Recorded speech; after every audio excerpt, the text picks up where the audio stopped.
ओम शांति। ओम शांति। ओम शांति। अपनी बुद्धि को चारों तरफ से हटाकर पूरा ध्यान प्रकृति के मध्य में। ये मुझ आत्मा का निवास स्थान है।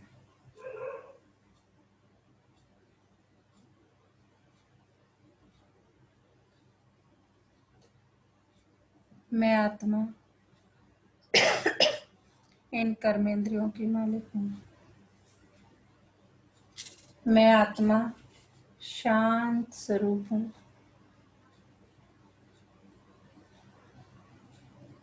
मैं आत्मा प्रेम स्वरूप हूँ। मैं कितनी भाग्यवान आत्मा हूँ कि मुझे शिव बाबा मिले। परमपिता परमात्मा ने मुझे पहचाना और मुझे रोज ज्ञान सुनाते हैं। अभी मैं आत्मा अपने परमपिता परमात्मा के महावाक्य सुनूंगी। ओम शांति। आज 29 अगस्त 2020 बाबा के महावाक्य हैं। पहले सुनते हैं मुरली का सार। मीठे बच्चे, अविनाशी ज्ञान रत्न धारण कर अब तुम्हें फकीर से अमीर बनना है। तुम आत्मा हो रूप बसंत। क्या करना है? अविनाशी ज्ञान रत्न धारण कर फकीर से अमीर बनना है, क्योंकि हम आत्मा क्या है? रूप बसंत। प्रश्न है, कौन सी शुभ भावना रख पुरुषार्थ में सदा तत्पर रहना है? सदा यही शुभ भावना रखनी है कि हम आत्मा सतो प्रधान थी, हमने ही बाप से शक्ति का वर्षा लिया था, अब फिर से ले रहे हैं। इसी शुभ भावना से पुरुषार्थ कर सतो प्रधान बनना है। ऐसे नहीं सोचना कि सब सतो प्रधान थोड़ी बनेंगे। नहीं, याद की यात्रा पर रहने का पुरुषार्थ करते रहना है। सर्विस से ताकत लेनी है। तो क्या शुभ भावना रखनी है हमें? क्या शुभ भावना रखनी है कि हम आत्मा सतो प्रधान थी, हमने ही बाप से शक्ति का वर्षा लिया था, अब फिर से ले रहे हैं। गीत है आज का, इस पाप की दुनिया से। ओम शांति। यह है पढ़ाई। हर एक बात समझनी है, और जो भी सत्संग आदि है वह सब हैं भक्ति के। भक्ति करते करते बेगर बन गए हैं। वह बेगर्स फकीर और हैं, तुम और किस्म के बेगर्स हो। कि वो और किस्म के बेगर्स है और तुम किसी और किस्म के बेगर्स हो। तुम अमीर थे, अभी फकीर बने हो। यह किसको भी पता नहीं कि हम अमीर थे। तुम ब्राह्मण जानते हो, हम विश्व के मालिक अमीर थे। अमीर चंद से फकीर चंद बने हैं। अब यह है पढ़ाई, जिसको अच्छी रीति पढ़ना है, धारणा करना है और धारण कराने की कोशिश करनी है। अविनाशी ज्ञान रत्न धारण करने हैं। आत्मा रूप बसंत है ना, आत्मा ही धारण करती है। शरीर तो विनाशी है। काम की जो चीज नहीं होती उनको जलाया जाता है। शरीर भी काम का नहीं रहता है तो उनको आग में जलाते हैं। आत्मा को तो नहीं जलाते। हम आत्मा हैं। जब से रावण राज्य हुआ है तो मनुष्य देह अभिमान में आ गए हैं। मैं शरीर हूँ, यह पक्का हो जाता है। आत्मा तो अमर है। अमरनाथ बाप आकर आत्माओं को अमर बनाते हैं। वहां तो अपने समय पर अपनी मर्जी से एक शरीर छोड़ दूसरा लेते हैं, क्योंकि आत्मा मालिक है। कहाँ की बात हो रही है? सतयुग की। कि वहां तो अपनी मर्जी से एक शरीर छोड़ दूसरा लेते हैं। अब चाहे शरीर छोड़े, वहां शरीर की आयु बड़ी होती है। सबका मिसाल है।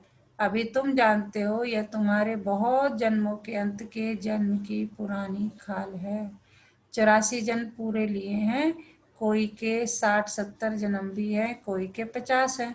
त्रेता में जरूर आयु कुछ न कुछ कम हो जाती है, सतयुग में फुल आयु होती है। अब पुरुषार्थ करना है कि हम पहले पहले सतयुग में आए, वहां ताकत रहती है तो अकाल मृत्यु नहीं होती, ताकत कम होती है तो फिर आयु भी कम हो जाती है।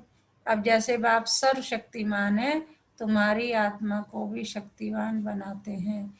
एक तो पवित्र बनना है और याद में रहना है, तब शक्ति मिलती है। बाप से शक्ति का वर्षा लेते हो। बाप आत्मा तो शक्ति ले न सके, पाप आत्मा तो शक्ति ले न सके, पुण्य आत्मा बनते हैं तो शक्ति मिलती है। यह ख्याल करो, हमारी आत्मा सतो प्रधान थी, हमेशा शुभ भावना रखनी चाहिए। ऐसे नहीं कि सब थोड़ी सतो प्रधान होंगे, कोई तो सतो भी होंगे ना। नहीं, अपने को समझना चाहिए हम पहले पहले सतो प्रधान थे, निश्चय से ही सतो प्रधान बनेंगे। ऐसे नहीं, हम कैसे सतो प्रधान बन सकेंगे, फिर खिसक जाते हैं। बाबा कह रहे हैं अगर जरा सा भी संशय आया कि हम कैसे बन जाएंगे, सब थोड़ी बनेंगे, तो फिर पद क्या है, नीचे आ जाता है, खिसक जाते हैं, याद की यात्रा पर नहीं रहते। जितना हो सके पुरुषार्थ करना चाहिए, अपने को आत्मा समझ सतो प्रधान बनना है। इस समय सब मनुष्य मात्र तमो प्रधान है, तुम्हारी आत्मा भी तमो प्रधान है। आत्मा को अब सतो प्रधान बनाना है। कैसे? बाप की याद से, साथ साथ सर्विस भी करेंगे तो ताकत मिलेगी। समझो कोई सेंटर खोलते हैं तो बहुतों की आशीर्वाद उन्हों के सिर पर आएगी। मनुष्य धर्मशाला बनाते हैं कि कोई भी आए विश्राम पाए, आत्मा खुश होगी ना, रहने वालों को आराम मिलता है तो उसका आशीर्वाद बनाने वाले को मिलता है। फिर परिणाम क्या होगा? दूसरे जन्म में वह सुखी रहेगा, मकान अच्छा मिलेगा, मकान का सुख मिलेगा। ऐसे नहीं कि कभी बीमार नहीं होंगे, सिर्फ मकान अच्छा मिलेगा। हॉस्पिटल खोली होगी तो तंदुरुस्ती अच्छी होगी, यूनिवर्सिटी खोली होगी तो पढ़ाई अच्छी रहेगी। तो बाबा बता रहे हैं किस चीज का क्या फल मिलता है। स्वर्ग में तो ये हॉस्पिटल आदि होती नहीं, वहां तुम पुरुषार्थ से 21 जन्मों के लिए प्रारब्ध बनाते हो। बाकी वहां हॉस्पिटल, कोर्ट, पुलिस आदि कुछ नहीं होगा। अभी तुम चलते हो सुख धाम में, वहां वजीर भी होता नहीं, ऊंचते ऊंच खुद महाराजा महारानी वह वजीर की राय थोड़े ही लेंगे। राय तब मिलती है जब बेअकल बनते हैं, जब विकारों में गिरते हैं। रावण राज्य में बिल्कुल ही बेअकल तुच्छ बुद्धि बन जाते हैं, इसलिए विनाश का रास्ता ढूंढते रहते हैं। खुद समझते हैं हम विश्व को बहुत ऊंच बनाते हैं, परंतु यह और ही नीचे गिरते जाते हैं। अब विनाश सामने खड़ा है। तुम बच्चे जानते हो हमको घर जाना है, हम भारत की सेवा कर दैवी राज स्थापन करते हैं, फिर हम राज्य करेंगे। गाया भी जाता है, फॉलो फादर, फादर शोज सन, सन शोज फादर। बच्चे जानते हैं इस समय शिव बाबा ब्रह्मा के तन में आकर हमको पढ़ाते हैं, समझाना भी ऐसे है। हम ब्रह्मा को भगवान व देवता आदि नहीं मानते, वह तो पतित थे। बाप ने पतित शरीर में प्रवेश किया है। झाड़ में देखो ऊपर चोटी में खड़ा है ना, पतित है, फिर नीचे पावन बनने के लिए तपस्या कर फिर देवता बनते हैं। तपस्या करने वाले हैं ब्राह्मण। तुम ब्रह्म कुमार ब्रह्म कुमारियाँ सब राजयोग सीख रहे हो। कितना क्लियर है इसमें, योग बड़ा अच्छा चाहिए। याद में नहीं रहेंगे तो मुरली में भी वह ताकत नहीं रहेगी। ताकत मिलती है किससे? शिव बाबा की याद से। याद से ही सतो प्रधान बनेंगे, नहीं तो सजाएं खाकर फिर कम पद पा लेंगे। मूल बात है याद की, जिसको ही भारत का प्राचीन योग कहा जाता है। नॉलेज का किसको पता नहीं है। आगे के ऋषि मुनि कहते थे रचयिता और रचना के आदि मध्य अंत को हम नहीं जानते। तुम भी आगे कुछ नहीं जानते थे। बाबा कह रहे पहले तुम भी नहीं पता, तुम्हें भी नहीं पता था जब तक ज्ञान में नहीं आए थे। इन 5 विकारों ने ही तुमको बिल्कुल वर्थ नोटे पैनी बनाया है। तो बाबा क्या कह रहे हैं?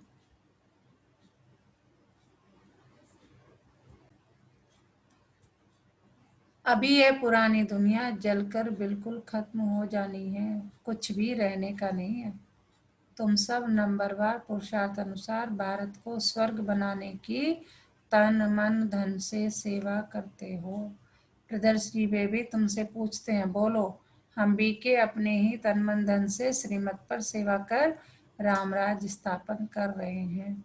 गांधी जी तो ऐसे नहीं कहते थे कि श्रीमत पर हम रामराज स्थापन करते हैं।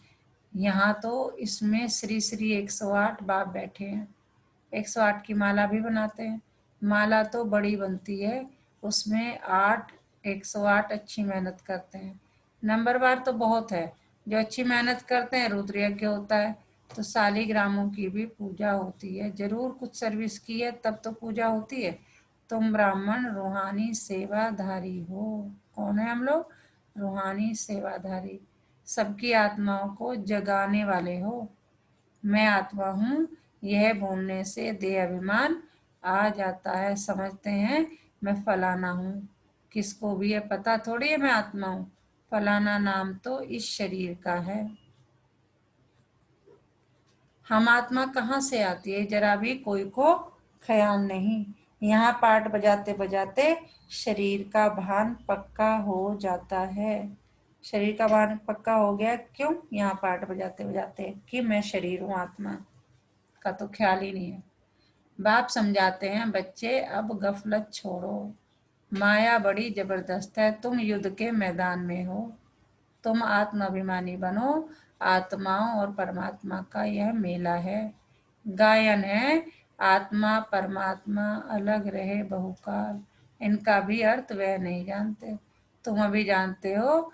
हम आत्माएं बाप के साथ रहने वाली हैं, वह आत्माओं का घर है ना। बाप भी वहां है, उनका नाम है शिव। शिव जयंती भी गाई जाती है, दूसरा कोई नाम देना ही नहीं चाहिए। बाप कहते हैं मेरा असली नाम है कल्याणकारी शिव। कल्याणकारी रुद्र नहीं कहेंगे, कल्याणकारी शिव कहते हैं।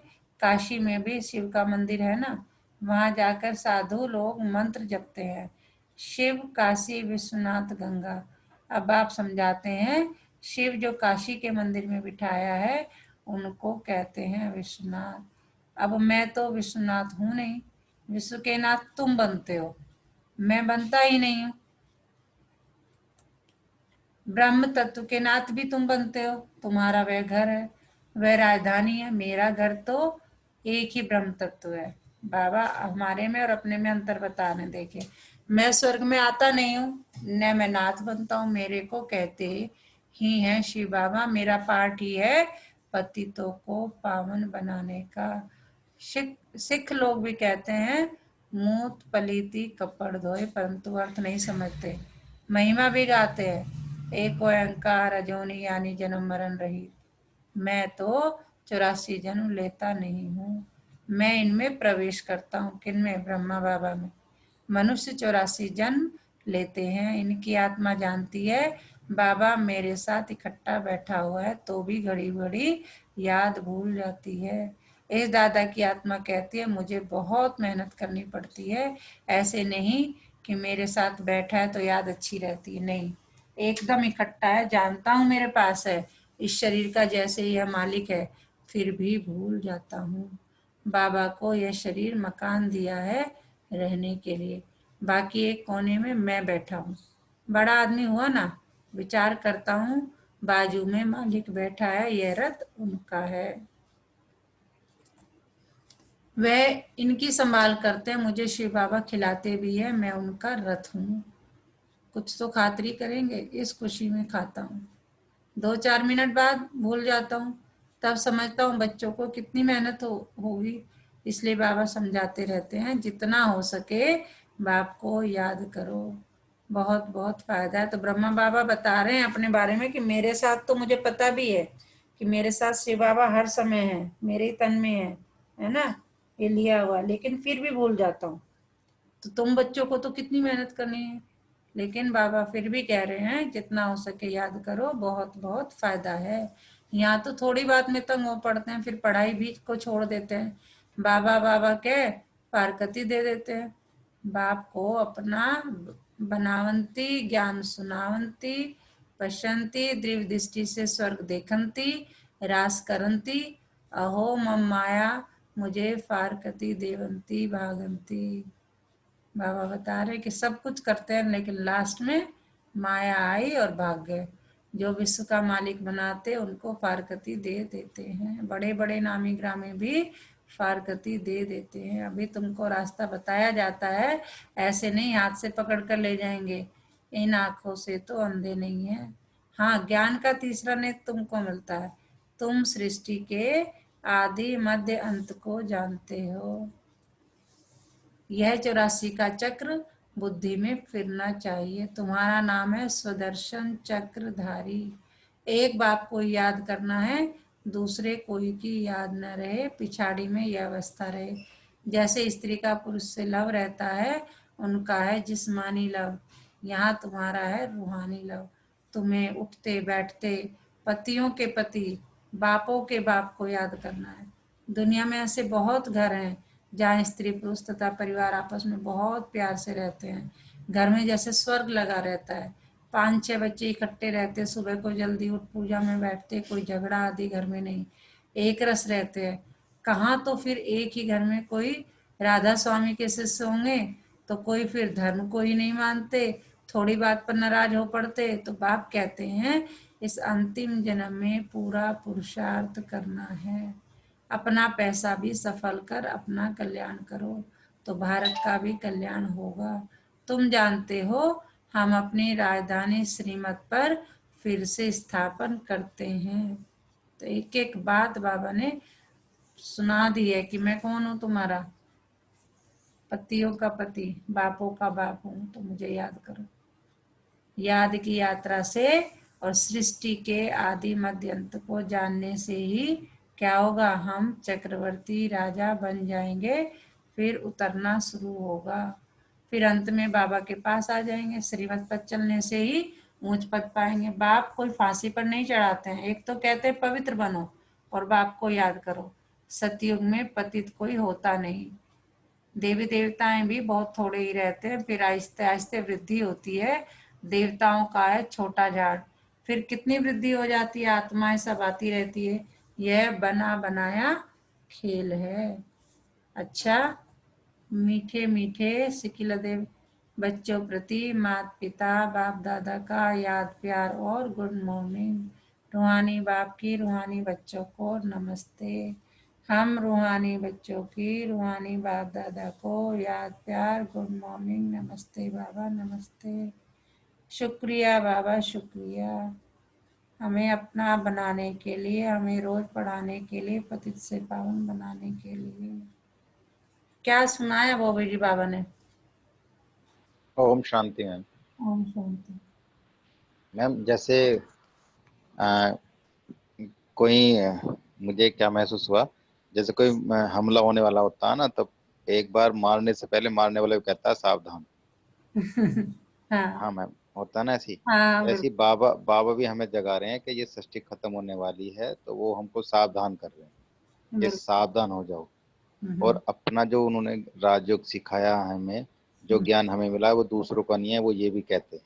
हम्म, दूसरों को तो हमें ज्ञान सुनाना ही सुनाना है, चाहे वो सतयुगी आत्मा होगी तो आएगी, नहीं होगी तो नहीं आएगी। तो हम्म, बाबा कह रहे हैं कि तुम आत्मा हो, तुम्हें आत्मा रूहानी सेवा करनी है, सभी आत्माओं को अपना ही ज्ञान बताना है, और श्रीमत पर चलते हुए इस राज्य को, जो हम राम राज्य की स्थापना कर रहे हैं, उसके उसको उसको बनाने में हेल्प करनी है।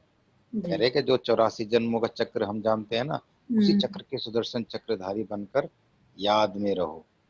जी याद में रहोगे तो बड़ा फल पाओगे। तो जी। मैम इस चीज का ना थोड़ा सा मुझे ज्यादा बोल नहीं आता है, लेकिन मैम बहुत ही अच्छा बाबा बताते हैं, जो ज्ञान हमें मिला है वो किसी को नहीं है।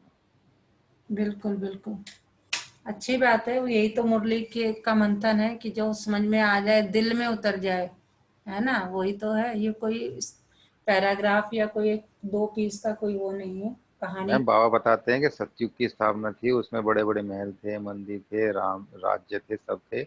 और अगर अब से हम अभी से ही जो जो हमारे राजस्थान है, हरियाणा की इधर की तरफ चले जाओ, वहाँ पे किले हैं, बड़े बड़े मंदिर हैं। अभी तो ऐसे ऐसे मंदिर हैं जिनका ना, जब से यूट्यूब वगैरह ये टेक्निक आई, जब से बहुत ज्यादा विकास हो रहा है इन चीजों का, तब हम्म, हमें पता लग रहा है कि ऐसे ऐसे मंदिर हैं जिनको जिन आक्रमणकारियों ने इतना तोड़ा कि उनको फिर भी अवशेष बच गए। तो ये मंदिर तो बहुत पुराने हैं। इसलिए बनाए, किसने बनाए? यही तो है स्वर्ग की पहचान। बिल्कुल। जी। धारणा के लिए मुख्य सार। रूहानी सेवाधारी बन आत्माओं को जगाने की सेवा करनी है। तन मन धन से सेवा कर श्रीमत पर राम राज्य की स्थापना के निमित्त बनना है। सुदर्शन चक्रधारी बन 84 का चक्र बुद्धि में फिराना है। एक बाप को याद करना है, दूसरे कोई की याद न रहे। कभी किसी बात से तंग हो, पढ़ाई नहीं छोड़नी है।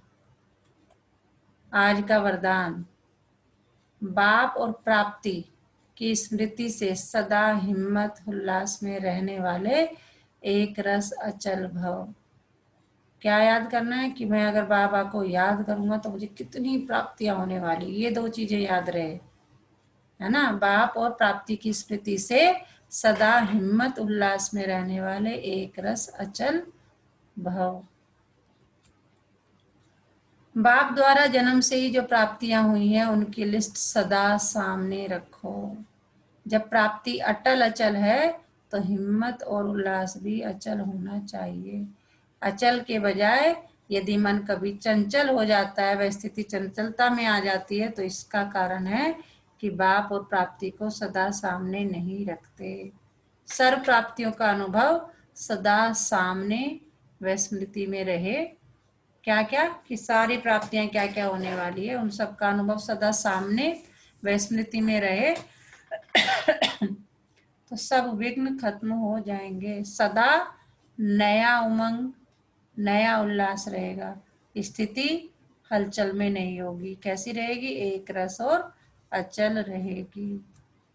आज का स्लोगन है, किसी भी प्रकार की सेवा में सदा संतुष्ट रहना ही अच्छे मार्क्स लेना है। किसी भी प्रकार की सेवा में, कैसी भी सेवा मिल जाए। एक बार मुरली में बाबा ने कहा था, याद है ना, कि एक बच्चा मेरी नजरों में सब है, चाहे झाड़ू लगाने वाला है, चाहे मंच पे बैठने वाला है, सब अपना अपना पार्ट कर रहे हैं, लेकिन मेरे लिए सब बच्चे बराबर, सबका पुरुषार्थ बराबर है। आज का मीठा मोती। सभी धर्मों के झाड़ का एक ही बीज है, जिन्हें अल्लाह, गॉड, सतगुरु, परमेश्वर, भगवान के नाम से जाना जाता है। सभी धर्मों के झाड़ का एक ही बीज है, जिन्हें अल्लाह, गॉड, सतगुरु, परमेश्वर, भगवान के नाम से जाना जाता है। तो आज किस सम्मान में रहना है? मैं सदा उल्लास में रहने वाली आत्मा हूँ। सारा दिन समान रहना है, मैं सदा उल्लास में रहने वाली आत्मा हूँ। और वो कब रहेगी? जब सर्व प्राप्तियों का अनुभव सामने हो, है ना। तो सारे जो है कि मुझे बाप और प्राप्ति दोनों सामने रखे हों, तो हम सदा उमंग और उत्साह में रहेंगे। ओम शांति।